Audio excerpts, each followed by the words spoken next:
Welcome to the Doctor's Eyes Only podcast, brought to you by Vestia Personal Wealth Advisors, where we are on a mission to help the highest caliber physicians achieve wealth that matters. Hello, everyone. Welcome to another episode of the Doctor's Eyes Only podcast. I am your host for today, Lauren Oschman, and I actually have one of my partners at Vestia, Jacque Denson, joining me today for a collaborative episode where we're actually going to talk to you a little bit about financial planning for women physicians. So, longtime listeners of the show know that we at Vestia do financial planning for specialized physicians. What you may not know, because we haven't talked about it on the show before, is that within our firm, we have a couple of practice groups. So you can think about maybe a law firm, right, where they have their estate planning attorneys, they have their business attorneys, they have family law attorneys, things like that. We have a couple of established practice groups at Vestia that work with certain types of physicians and have specialization within those groups. So one of those, you probably have heard some of our episodes with Brad Quick and Cameron Helmuth. They work with a lot of orthopedic surgeons and help orthopedic surgeons and orthopedic businesses with their finances. Jacque and I actually co-lead our women physician practice group. And then we're working on continuing to build out more of these kind of verticals as our firm continues to grow so that we can offer some of this more insightful expertise to specific groups of doctors. So I'm really excited to have Jacque here with us today so that we can talk about some of the work that we do with women physicians. We started this practice group back in 2020. And so over the last few years, we've really been able to pick up some really good insights that have allowed us to add, I think, even more value to the lives of women physicians and their families than we were able to when we started the group. And we thought that we were off to a pretty good start at the time. So it's been really fun to see this grow and deliver lots of education to groups of women physicians. And so I'm excited to have you here today, Jacque, so we can talk a little bit more about this. I'm really excited. I've been looking forward to this topic a lot. Same. So maybe when we kick off here, you could tell us what's the moment where you were like, I really want to specialize in helping women physicians? What's a story that you remember that really got your passion going for this group? So really, I started my book of business, and I think there were a few moments and a few stories of people I specifically helped. And a lot of those are transitional stories, helping people realize that there was a certain fit that wasn't the best for them, whether that was moving from private practice to a hospital system or vice versa. But what I've reflected on this, and I think that you really attract like for like and those similar to you. And so when I was starting the practice group and intentionally looking at my list to look for trends, I noticed that the main people that I had great relationships with that I enjoyed the most were women. And don't get me wrong, I have, men clients, and some of them I get along with really, really well. And I really look forward to our interactions. But I had clients once tell me, Jacque, you get me because you are me. And that's just always stuck out to me. And really what she meant by that is you're a professional woman who's very passionate about her career while also driving household financials and trying to find time to take care of the kids along the way. We're both in an industry with a lot of men in the C-suite, or at least making some very big decisions. And we both have very genuine interests in being part of those conversations. So it's really easy for me not only to help my clients in big financial decisions in our meetings, but also really enjoy the process and develop relationships with them along the way, because I think we just understand there's a deeper sense of relatability and how we feel in our world from both work to home. Yeah, no, totally. I think very similar story. I had a woman physician recently who commented on the fact that I was wearing a pink blazer to a meeting. And she was like, I love that my financial advisor wears pink. And it was the simplest statement, but I think it was exactly that she was feeling, which is like, oh my gosh, we're so similar. And I love that I have someone who's helping me with my money who I feel like I can relate to and then trust in that way. I remember this was in 2020. And I know you and I had spent so much time talking about how much we enjoyed being able to help women physicians because we just could feel that we were making a big difference, right? And some of that was just being able to be like, they're hype women, just helping them believe in themselves, helping them to figure out their value, helping them to understand how to navigate these conversations with largely male groups of partners, right? Or male division leadership, things like that. And I remember this was an orthopedic surgeon actually that you and I were working with. And she sent us this email and she was so frustrated. She was trying to make some changes to her home and auto insurance. I think we had suggested maybe she add like some extra liability. They just gotten this nice new house. And she was like, I reached out to the agent that was recommended by all of the people in this neighborhood that we just moved into. And she's like, he's not taking me seriously. And you could tell she was so frustrated. And I believe her words were, I feel like it's a boys' club and there's not space for me. Absolutely. And that to me just went like right to my heart, where I was like, this is not okay, right? Like if that's the way that women feel when they try to engage with people to seek help in the realm of finance and insurance and wealth building and estate planning and all of that sort of thing, that's just going to keep women from looking for help, or it's going to keep them from getting good help, right? Because they don't want to go through what it's going to take to find it, like kiss the frog, so to speak.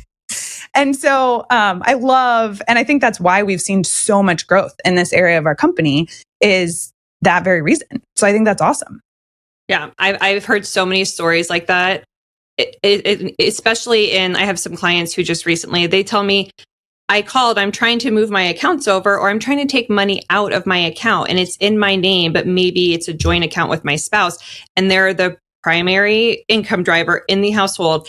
And the old advisor will not release the money until they talk to the husband, or like even let them, or even answer their questions. And it just baffles me. When we're thinking about women physicians who are looking for help, this is one of these things that we've learned over the last few years is there's so many women physicians who I feel like come out of the woodwork and they're actually willing to talk with us because they're like, I don't think you're going to judge. Like, I feel like I can come to you as I am.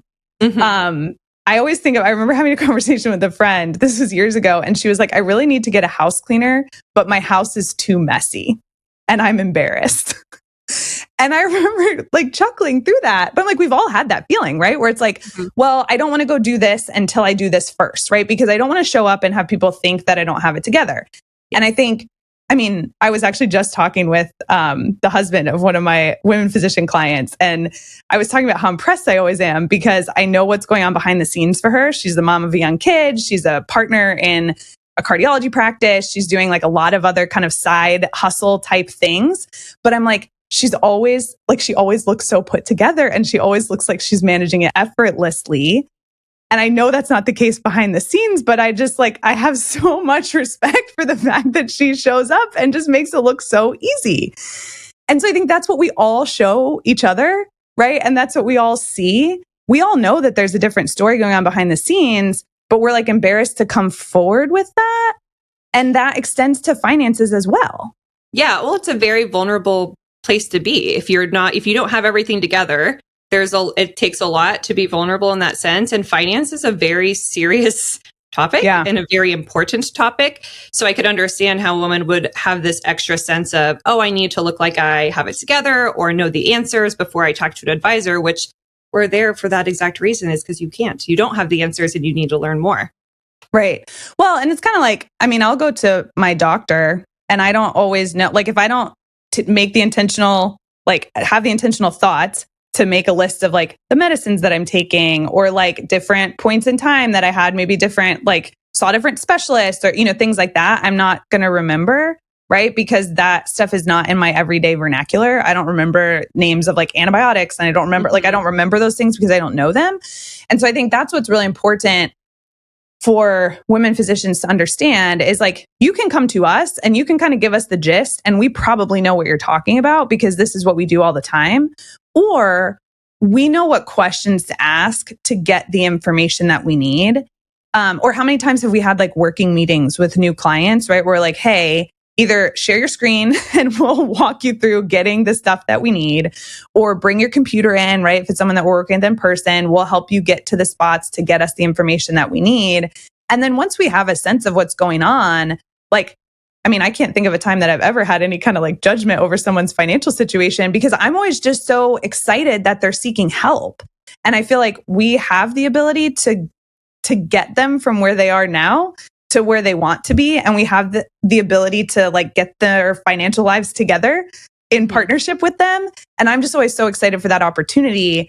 I'm excited that they made the decision to come as they are and just be like, here's my mess, if that's what it is.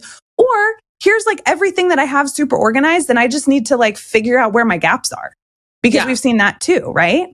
Yeah, I've never heard someone come and say, oh, I wish I would have delayed this process more. It's always, I wish I would have gotten started sooner, right? It's like, well, what's the delay? And usually some of those factors, exactly. Yeah.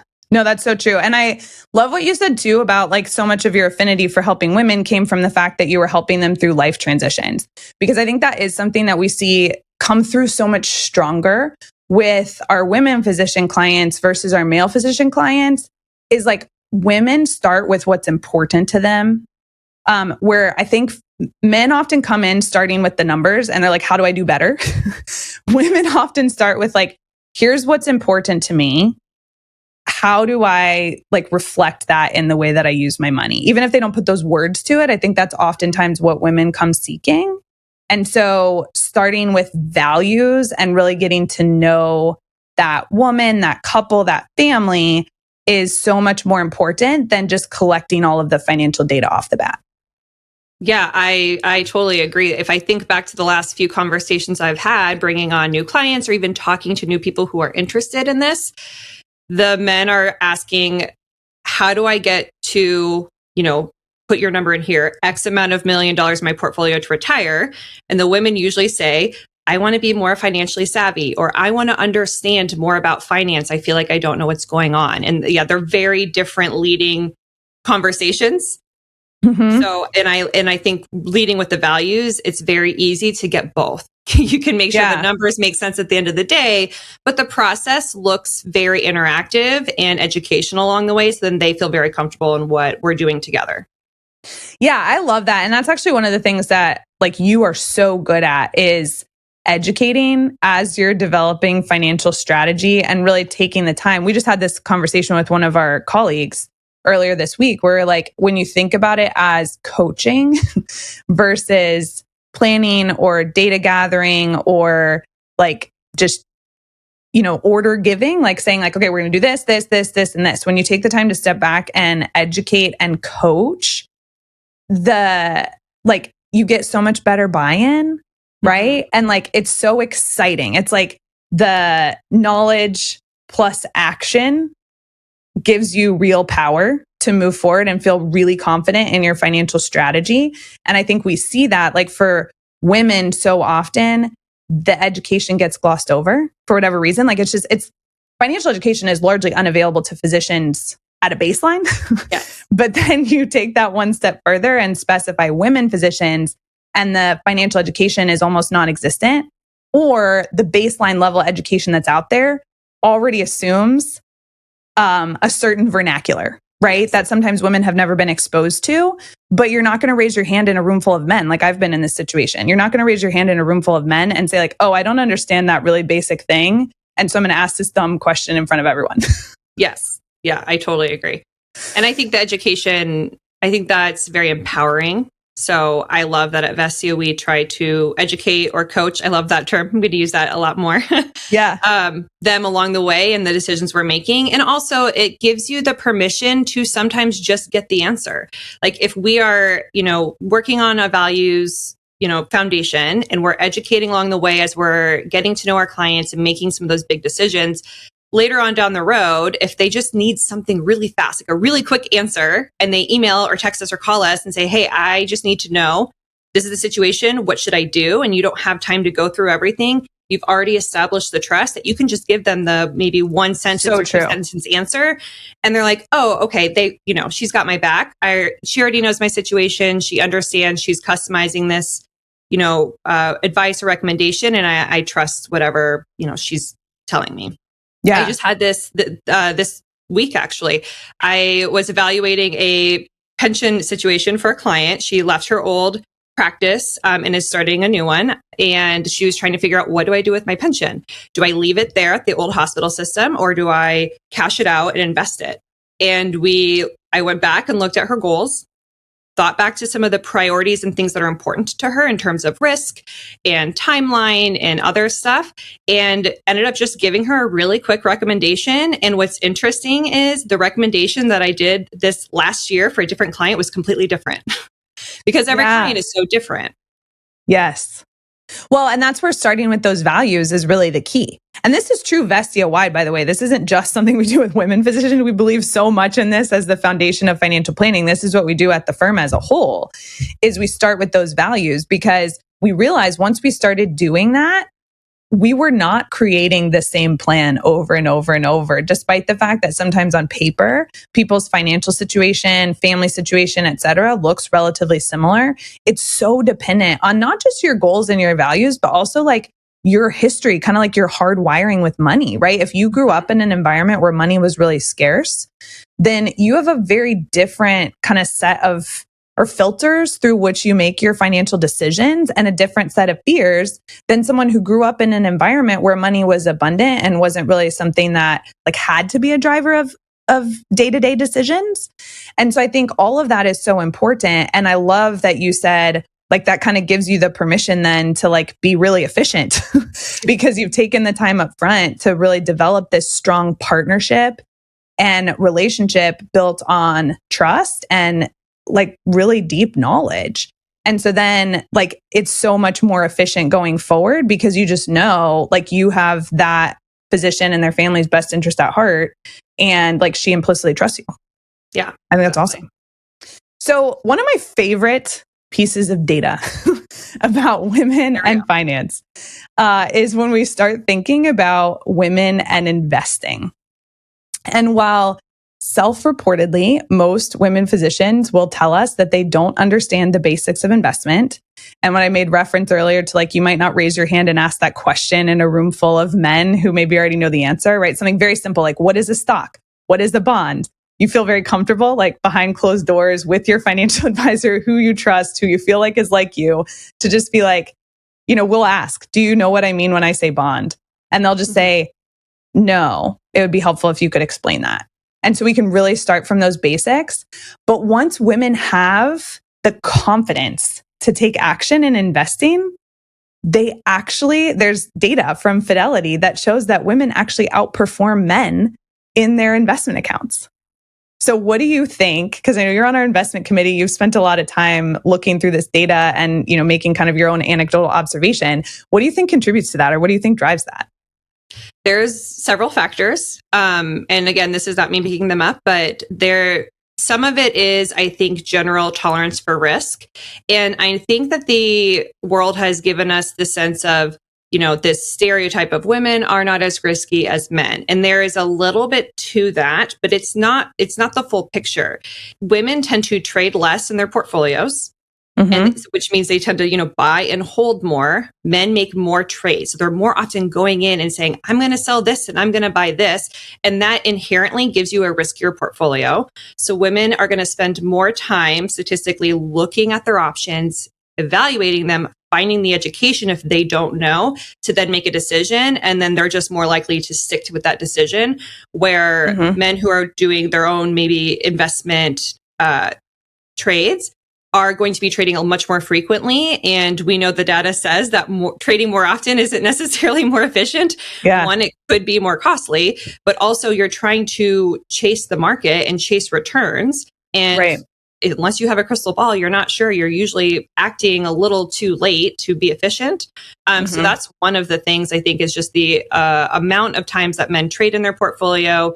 And a lot of times they are just more confident. If you look at some of the studies and the confidence level of them knowing what they're doing, they chase the thrill a little bit more and trade more often and chase those returns, where women might be a little bit less risky in terms of not chasing the returns as often. And that actually translates to, funny enough, better return over time because it's more consistent. I've always thought of it as like women are more risk aware. They're not more risk averse, but you're right. I think that's what the media perpetuates, is like women want to avoid risk. And I don't think that's true. We both have women physician clients who are in like more aggressive portfolio allocations by choice. They just are they understand the risk that they're getting into, and then they're more willing to sit through the ups and the downs and to trust where they're getting their advice. And I love that the data shows that actually pays off. I think that's awesome because that's like, we need to retrain our brains to say women are good investors because we don't hear that enough. Oh, well, and I even think it's just like relating back to sports. I mean, there's a lot of sports in my family and in my in-laws, and the best coaches, if they don't know how to do something well, they go get another coach, right? If it's football, you have different types of coaches depending on what you're doing. So if we are, to your point earlier, we're a coach. So if you are confident enough to say, I want to excel in this area, I need a coach for that. And then, they hire someone like us or a financial advisor to help them. And then they have better performance long-term, potentially, with the coach. Yeah, no, I think that's great. And while we're on the topic of like media and like the stereotypes that media perpetuates, I also think like the other one that gets at me is saying that women are less good at spending money, like managing a budget. And like, we get that image. And I'm like, how many times have we been talking with a male physician who like their kind of splurge item is a really expensive car or a really expensive watch or something that is like tens of thousands, $100,000+ is the splurge. And for women, it's like a nice purse, a nice pair of shoes, maybe a couple. And like the magnitude of those splurge purchases is less. And so anecdotally, I'm like, women actually are better at focusing on saving money when I'm just talking about like our experience talking with men and women thinking through that lens of like splurge purchases. Yeah. And even beyond splurging, just the regular, who is managing the household finances. If you have a family, like my husband does this all the time. He says, I feel like you're always the one swiping the card. And I tell him, yeah, because I'm the one who buys the groceries and buys the food.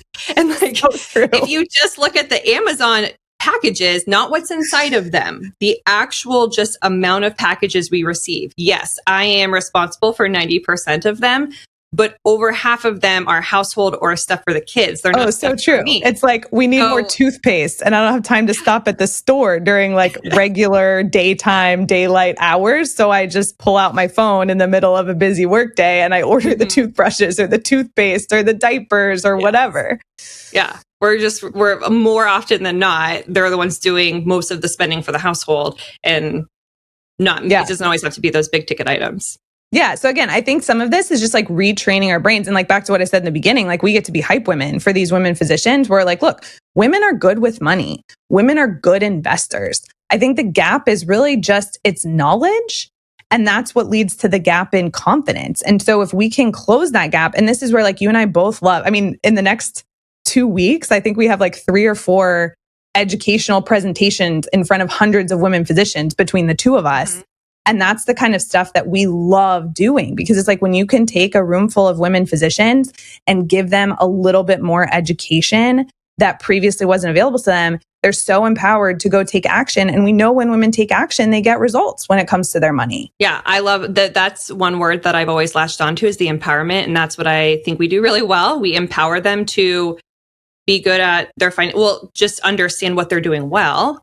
Yeah. Make some improvements with intention. But also, I think there's also a big gap on what they're doing currently and what that translates to. And if we can give them some tools or even help them create the plan to say, this is what you should be doing to get to those long-term goals that we set up, you can spend the rest of it guilt-free. And sometimes that's very empowering, very freeing. So true. Just tell them, this is our checklist. Once the boxes are checked, whatever you have left, you can spend it on the vacation. You can, go buy a new purse if you want, or you can, upgrade your golf clubs. Like you can do really whatever you want with that. And you don't have to feel guilty for doing it because you're covering yourself already. I love that you use golf clubs as an example because you actually golf. I, meanwhile, swung a golf club for the first time in my life 2 weeks ago. So I'm like, wait, who needs new golf clubs? Hey, we're breaking stereotypes here. Girls can golf too. I love it. Oh my God. Well, I'm also just thinking about this because I've had the same golf clubs for 10 years and my son currently owns a better pair than I do. So I might be making the argument in my personal life for the better golf club. So that's why I love it. No, I think you're so right though. It's that like, it's the permission because we've also, and this is physicians, male or female. Physicians are incredibly ambitious, very goal oriented. And so it's like when you can give a physician those parameters of like, this is what you told us you wanted to achieve. This is what you told us is important to you. Here's what it takes to be on track for that. And we continue to revisit that over time. So they get that reassurance over time that they're on track for those things. It's like whatever else you have is yours. And you don't need to worry like, oh, maybe I should have been saving this, or maybe I should have been doing this, or maybe I should have been doing this. It's like, unless your goals have changed, do it, like knock yourself out, do whatever you want and don't feel bad about it. And I think seeing women have that empowerment is really great too, because like we have enough to worry about managing everything that we manage in the course of like careers and household and all of that. Like finances shouldn't enter that conversation. And so I think that's a great point. So transitioning a little bit, there are some things, because a lot of what we've talked about already is more of the psychology, right, of women compared to men and like the resources that we've had access to along the way and things like that. There are some things, particularly in the realm of like family planning and parental leave, that are things that impact women physicians that don't necessarily impact male physicians directly, right? Maybe as part of a household and like household finances, that's a conversation, but it's like the men don't have to take the time off of work to recover from childbirth, right? If there are fertility treatments, which we see like women physicians have infertility rates that are 2 to 3 times that of non-physician women. And so infertility treatments, IVF, the cost of that, both from a time perspective and also a financial perspective, right? But women are the ones that are largely giving up the time to go through that process. So talk a little bit about, because I know you've helped a lot of women through these things, talk a little bit about like, what is the financial planning component of that? And why can it be helpful to have a partner kind of guiding you through the financial planning around family, parental leave, fertility treatments if needed, things like that? Well, I think one of our key things that we help with is, I mean, it sounds silly to say just the planning part of it. So it's the intentionality of saying, this is something I see coming up. And whether that's, oh, I'm pregnant, it's coming in 9 months, or, oh, I really want to start trying for a family in 6 months. And then I have another, unknown amount of time. It's starting the conversation as soon as you know that it's going to be a thing, and then creating awareness around what does it look like? What money do I have coming in and out? And what do I want that to feel like? So a lot of times if someone says they're planning to have a baby and they want to go on maternity leave the following year, we start looking at what are your benefits, right? Like what type of income are you going to have during that period of time? And then a lot of people will just stop there if they're just doing this on their own and say, oh, okay, I will get 60% of my pay maybe for 8 weeks. Well, we take it a step further to say, does that sound reasonable to you? Can you is that going to be comfortable? And do you want more than that? And if the answer is no, which I know I've had 2 maternity leaves, I'm a big proponent of taking as much time as you can because you never get that time back. I'll say, well, let's not make it a financial decision to spend more time with your baby or not. Let's make it a, what do you want? And now let's make it work. And that might look like changing your either spending or saving habits leading up till that time period so you can put more money into savings and pay yourself the difference for either extended time or from that 60%, if that's the scenario, up to the 100% or 80% or whatever feels comfortable for your family. Or taking, extra shifts leading up to it just to pad your emergency reserves. And another thing is just even saving for other outside expenses. So like in the case of IVF or freezing your eggs, trying to prioritize what's important now and in the future. And those all are short-term goals. And sometimes you have to shuffle around long-term goals and make some trade-offs and some decisions. But if you have someone to have those conversations with you to say, this is a short-term need, this is how much it's going to cost, what are other resources that I can use to offset that cost? And does that make sense for my situation? And do I feel good about it? Yeah. Well, and I think the cash flow element, like I'm thinking of a couple that I helped, and the 2 women physicians helped them first plan for kind of like the family planning element, right? Like fertility treatments, things like that.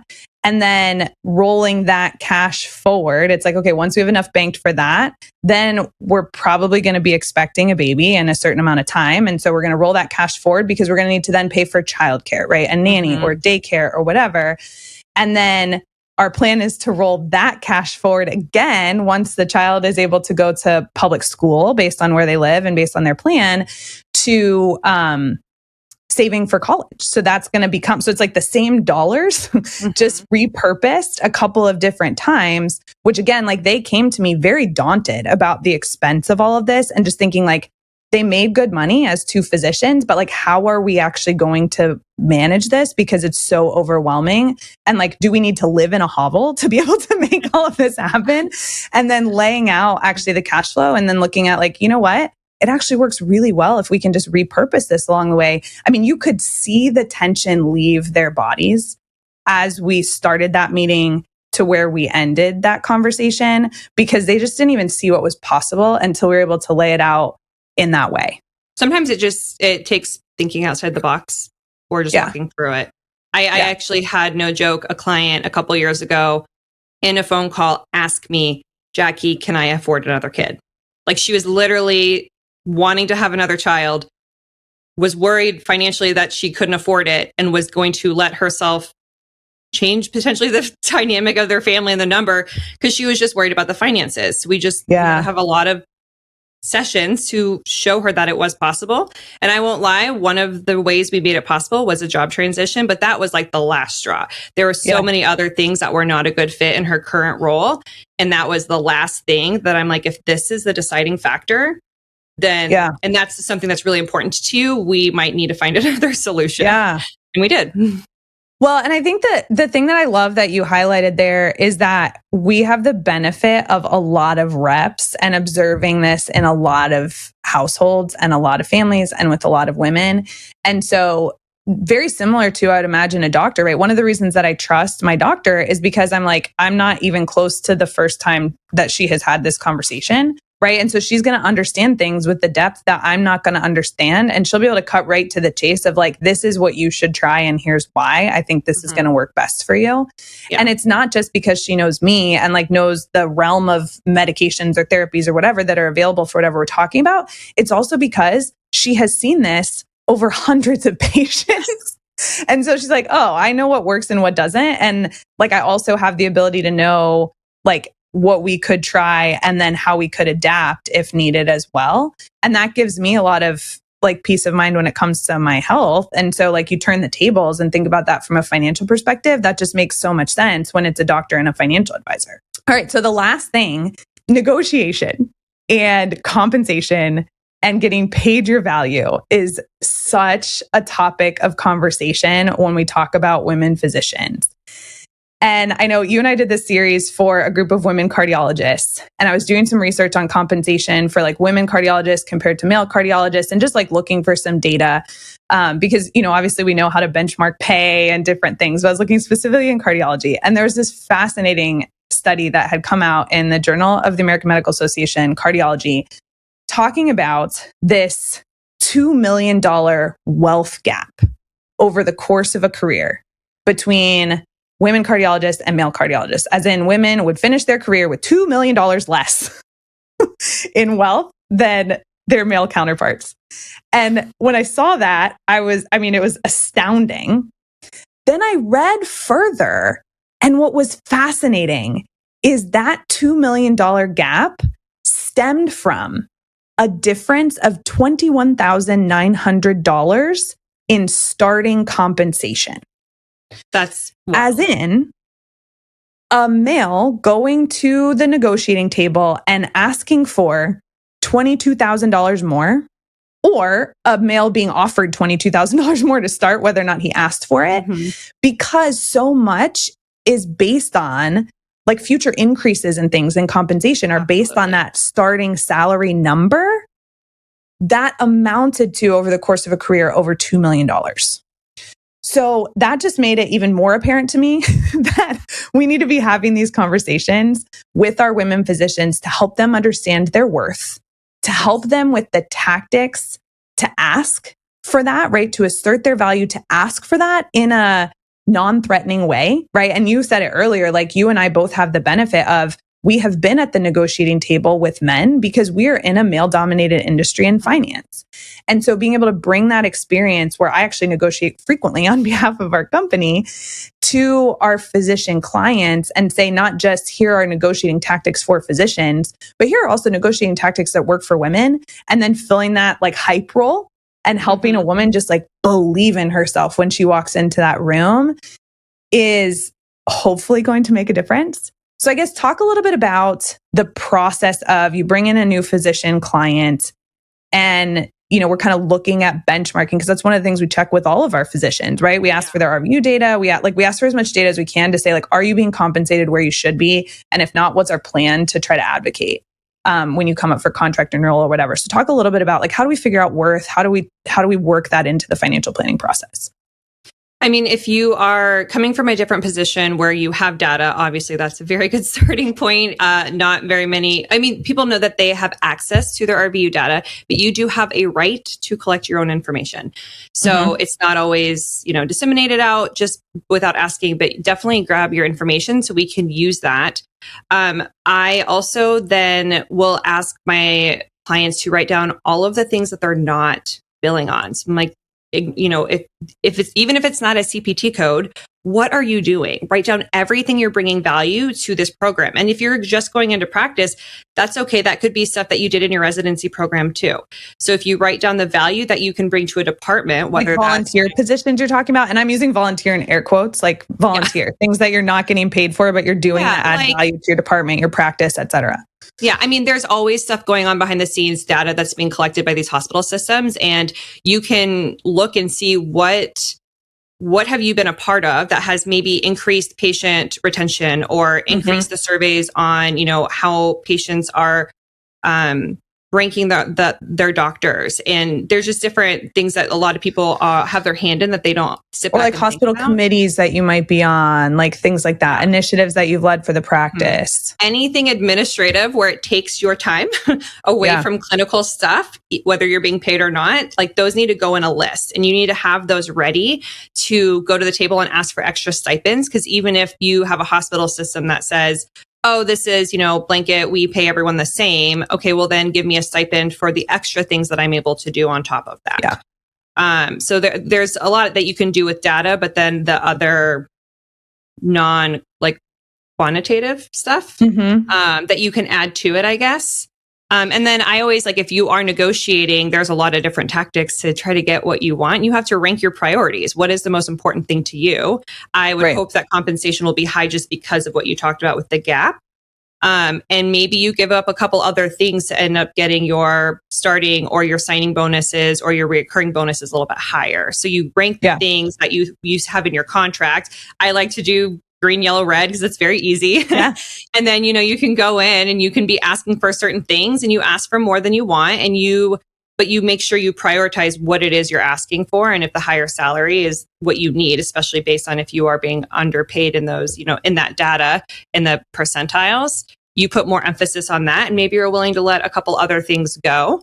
Such as maybe an extra day or two of vacation, or maybe the non-compete isn't even relevant to you because you have to move regardless based on your small town. Okay, well, I'm not going to go after a non-compete if I don't have this job. If I have to move anyway, I'll let that go to have, you know, a annual bonus that's guaranteed for the, you know, every year or something like that. Right. Well, and I think, so I was having a conversation with a female surgeon not terribly long ago, and she actually had not, like, we were just engaging. She had not hired me yet. And one of the things that she was sharing, she was actually working as the chief medical officer for a company. And she was like, Lauren, I thought I negotiated so well, but she's like, they didn't give me the data that I asked for. Like, they kept saying that they were going to get it to me and then they didn't. And so we ended up coming to an agreement, but I didn't have all the information. So she's like, I felt really good about what we came to because they gave me this equity that I wanted, et cetera, et cetera. Then she's like, I finally, because they're actually talking about selling this company or like getting, you know, outside investment or whatever. So she finally got a glimpse at the cap table, which is the list of all of the investors and how much they own. And she was like, I had half of what any of the other executives had in terms of equity. She's like, I thought I negotiated well.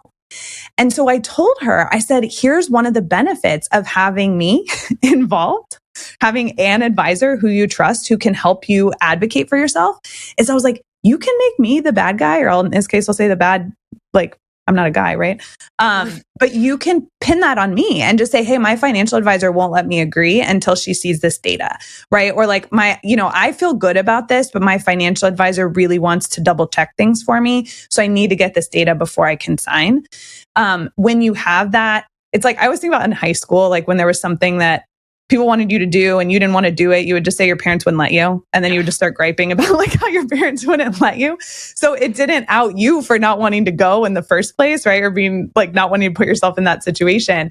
And it's the same thing where it's like, if you can pass the buck a little bit, that can actually be really helpful in a position where people are trying to assert dominance, maybe because they think you aren't quite as savvy as they are in that situation. And whether it's intentional or unintentional, right? Like there are inadvertent biases that people will show in these situations. But I think it can be really helpful to have that advocate, to have that coach, but then also to have that like third party who can actually, you can kind of pin that on so that you can get all of the information and the data that you need to be able to advocate for yourself and negotiate well.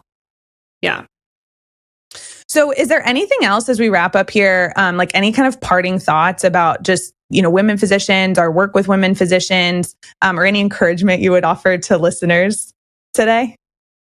I guess I would just say, I would wrap back to what we said in the very beginning is don't be afraid to ask for help and to seek it out, even if you're not really sure what questions to ask or where you're going. I think it never is too early or too late to get started talking with someone. And I think outsourcing is a very important thing, especially for women physicians. It's if you're willing to outsource other stuff in your life, like hire a cleaning service, have your oil changed for you, maybe do grocery pickup, things like that. Like, why not help get something that's super important and drives all of the rest of those decisions?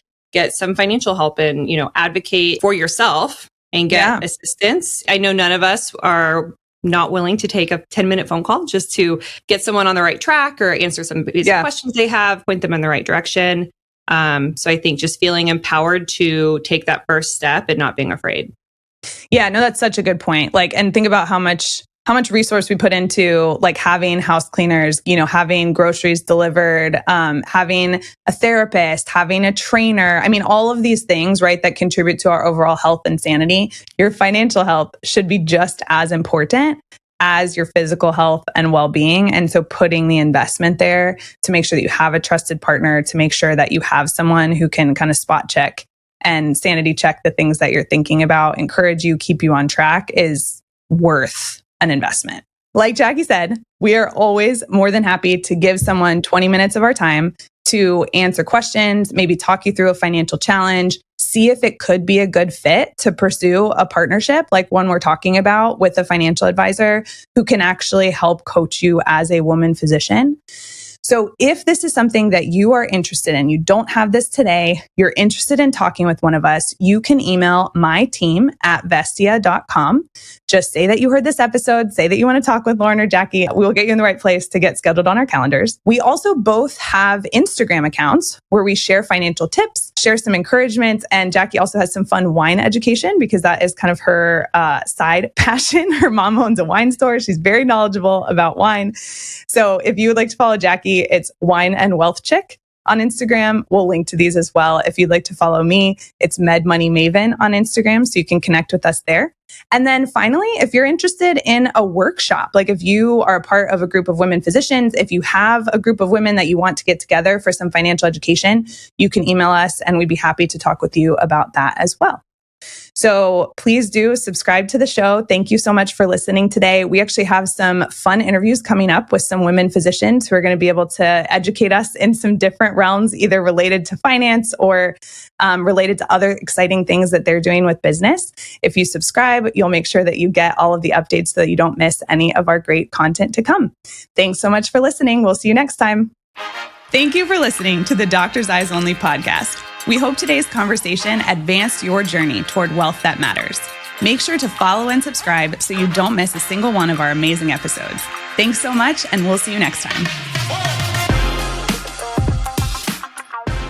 The information covered and posted represents the views and opinions of the guest and does not necessarily represent the views or opinions of Vestia Advisors, LLC. The content has been made available for informational and educational purposes only. It should not be construed as legal or tax advice and is not intended to replace the advice of a qualified attorney or tax advisor. This information is not an offer or a solicitation to buy or sell securities. Investing involves risk, including risk of loss. Before investing, you should consider the investment objectives, risks, charges, and expenses associated with investment products. Investment decisions should be based on an individual's own goals, time horizon, and tolerance for risk. Past performance is no guarantee of future results. Diversification and asset allocation do not ensure a profit or guarantee against loss. Consult your financial professional before making any investments. Investment advisory services offered through Vestia Personal Wealth Advisors, Vestia Retirement Plan Consultants, and Vestia Advisors, LLC. Securities offered through Osdale Financial Partners, Inc.,